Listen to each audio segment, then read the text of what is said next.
పెట్టుబడులపై వైసీపీ నేతల సవాల్ను స్వీకరిస్తున్నామన్నారు AP TDP అధ్యక్షుడు పల్లా శ్రీనివాస్. దమ్ముంటే బహిరంగ చర్చకు రావాలని ఛాలెంజ్ చేశారు. రాజకీయ లబ్ధి కోసమే వైసీపీ నేతలు ఆరోపణలు చేస్తున్నారంటున్న పల్లా శ్రీనివాసరావుతో మా ప్రతినిధి రామకృష్ణ ఫేస్ టు ఫేస్. ఆంధ్రప్రదేశ్కి అభివృద్ధి చేయడానికి ముఖ్యమంత్రి నారా చంద్రబాబు నాయుడు, మంత్రి లోకేష్ బృందం అంతాను సింగపూర్ వెళ్లారు. అక్కడ ఎంతో మంది పారిశ్రామికవేత్తలు కూడా కలిశారు. రాష్ట్రంలో పెట్టుబడులు పెట్టడానికి కూడాను వారు ఆసక్తి చూపించారు.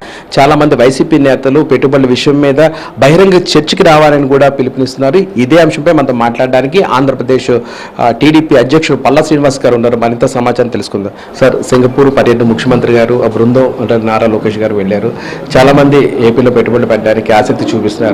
కానీ వైసీపీ నేతలు మాత్రం పెట్టుబడులు తేవడానికి వెళ్ళలేదు, పెట్టుబడులు పెట్టడానికి వెళ్ళారని విమర్శలు చేస్తున్నారు. దీన్ని ఎలా మీరు అంటారు?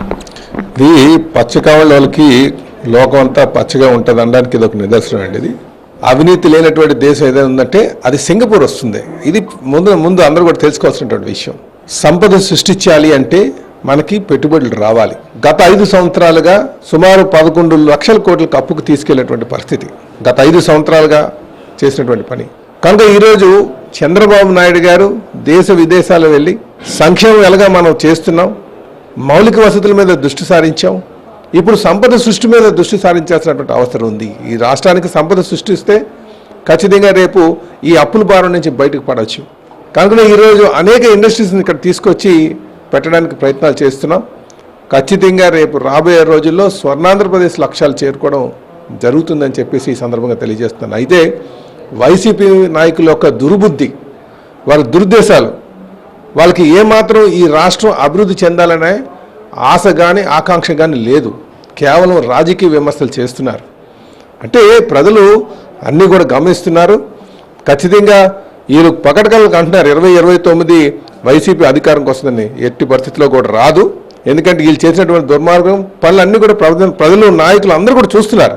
ఏమంటున్నారంటే వైసీపీ లీడర్స్ గుడివాడ అమర్నాథ్ కానీ వీళ్ళందరూ మాజీ మంత్రి ఆ విశాఖలో విలువైన భూములన్నింటినూ కారు చౌకగా కట్టబెడుతున్నారు, 90 పైసలకి రూపాయికి ఇచ్చేస్తున్నారు అన్నారు. సార్, మీరు ఒకటే తెలుసుకోవాలండి. హోమీ బాబా క్యాన్సర్ హాస్పిటల్కి రూపాయికి ఇచ్చాం. దానికి ఎందుకు ఇచ్చారో సమాధానం చెప్పానండి. వీళ్ళు కొన్ని సంస్థలకి వాటి విలువ బట్టి హైకోర్టు కూడా అడిగింది కదా, ఎందుకు టీసీఎస్కి ఎందుకు ఇవ్వకూడదు? ఒక పేరు ఉన్నటువంటి సంస్థ వచ్చి ఇక్కడ పెట్టుబడులు పెడుతున్నారంటే ల్యాండ్ ఎందుకు ఇవ్వకూడదు? ఎందుకంటే లక్షల ల్యాండ్ కాదు, గవర్నమెంట్ చేతిలో 1000 ఎకరాలు ఉంది. కంపెనీస్కి ఇచ్చేటప్పుడు మనకి ఎంప్లాయ్మెంట్ జనరేట్ చేయడం లక్ష్యం. కనుక మనకి ఈరోజు ఎక్కువ మంది ఇబ్బంది పడుతుంది ఉద్యోగాలు లేక. ఎంతోమంది యువత చదువుకొని ఖాళీగా ఉన్నటువంటి పరిస్థితి. వాళ్ళకు ఉద్యోగ అవకాశాలు కల్పించాలి, ఈ రాష్ట్రానికి సంపద సృష్టించాలి. ఎన్నో కంపెనీస్కి ఇవ్వాల్సినటువంటి అవసరం ఉంది. ఇంకా ఎవరైనా పెట్టుబడి పెడుతున్నారంటే ఇంకా కారు చౌకగానే ఇవ్వాలి. ఈరోజు పెట్టుబడులు పెట్టడానికి రావాలి, వాళ్ళకి ప్రోత్సాహాలు అందించాలి. తద్వారా ఈ రాష్ట్రానికి సంపద సృష్టించాలి, అలాగే ఉద్యోగ అవకాశాలు కల్పించాలి. వైసీపీ నేతలు అంటున్నారు ఇది రాష్ట్రంలో పెట్టుబడుల మీద బహిరంగ చర్చకు రావాలని సవాలు విసురుతున్నారు. ముమ్మాటికి అది మేము స్వీకరిస్తున్నాం, రమ్మనండి.